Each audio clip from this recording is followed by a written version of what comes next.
गांव के आखिरी छोर पर एक पुराना पीपल का पेड़ था जिसके नीचे एक जर्जर सा घर खड़ा था।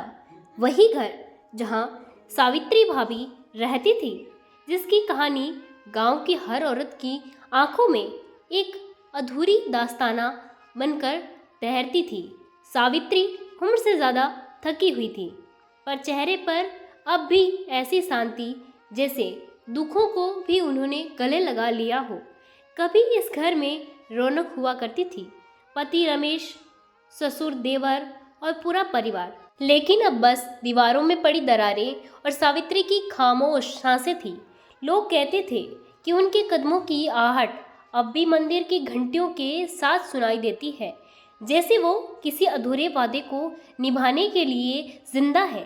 सब कुछ उस दिन से बदल गया था जब गांव में महामारी फैली और सावित्री ने अपने हाथों से पूरे परिवार को मिट्टी में सुलाया। पति का शव जब उनके सामने ठंडा पड़ा, तब किसी ने कहा था, सावित्री, अब तेरे लिए इस घर में क्या बचा है? पर वह मुस्कुरा देती थी, इस घर की चौखट मेरा बचपन है, मैं इसे छोड़ नहीं सकती। तब से वो अकेली रह रही है, लेकिन गांव के हर दुख में साथ देती, हर शोक में कंधा देती और हर दहलीज पर दीपक जलाती। लोगों ने उन्हें देवर भाभी कहना शुरू कर दिया, क्योंकि वो हर घर के द्वार पर एक रोशनी बनकर खड़ी रहती थी।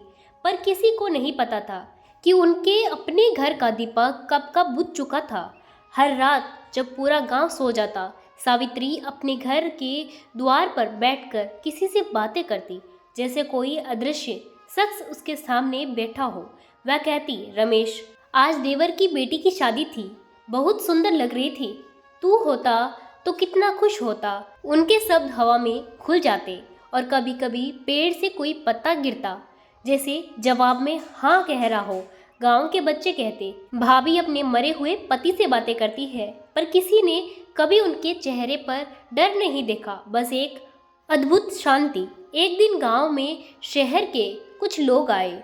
उन्होंने गांव के बीच वाली जमीन खरीदने का ऐलान किया। वो जमीन सावित्री के घर तक जाती थी। सबने उन्हें मना किया, भाभी, अब तो आप ये घर बेच दो, क्या करोगी इस पुराने खंडहर का? सावित्री ने बस इतना कहा, ये घर मेरा नहीं, मेरी सांसों का ठिकाना है। उन्होंने जमीन बेचने से मना कर दिया। पर उसी रात कुछ गुंडे आए, जिन्होंने घर जलाने की कोशिश की ताकि वो जगह खाली हो जाए। सावित्री जग गई, दौड़कर द्वार पर पहुंची और चिल्लाई, इस चौखट को कोई नहीं छू सकता, यहाँ मेरे परिवार की आत्माएं सोती है। बिजली की गर्जन के साथ बारिश शुरू हो गई, पर वो नहीं हटी। अचानक आग की लपटें उठी और हवा में किसी के चीखने की आवाज़ आई, जैसे रमेश पुकार रहा हो, सावित्री, पीछे हट जाओ। पर वह मुस्कुराई और बोली, अब तो तू बुलाने आया है ना, मैं आ रही हूँ। जब गांव वाले सुबह पहुंचे तो पूरा घर राख हो चुका था। बस द्वार पर सावित्री का सफ़ेद आंचल पड़ा था और उसके पास जली हुई मिट्टी में एक दीपक जल रहा था, बिना तेल के, बिना हवा के बुझे हुए, बल्कि स्तर लो में चमकता हुआ। लोगों ने कहा, देवर भाभी अपने घर के साथ ही चली गई।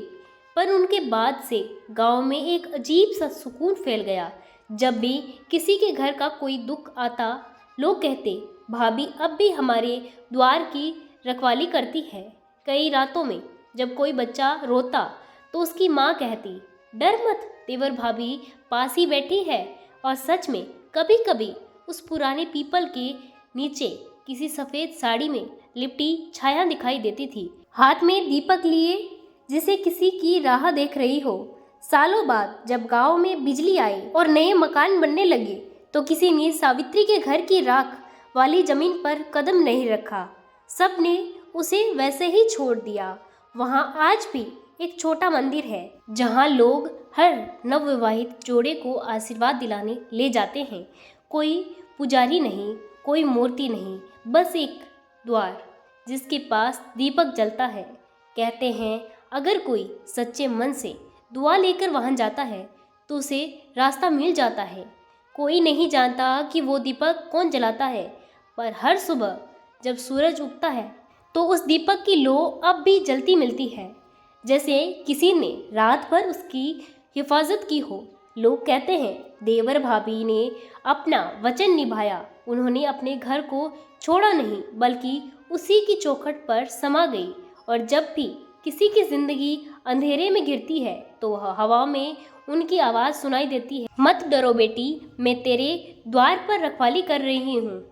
शायद यही वजह है कि गांव के किसी भी घर का द्वार कभी अंधेरे में नहीं रहता, क्योंकि एक औरत के अधूरे प्रेम, अधूरे घर और अधूरे वादे ने उसे सदा के लिए रोशन बना दिया। सावित्री भाभी, जो अपने नाम से नहीं अपनी आत्मा से जानी जाती है और जिनकी कहानी किसी किताब में नहीं, लोगों की सांसों में बसती है।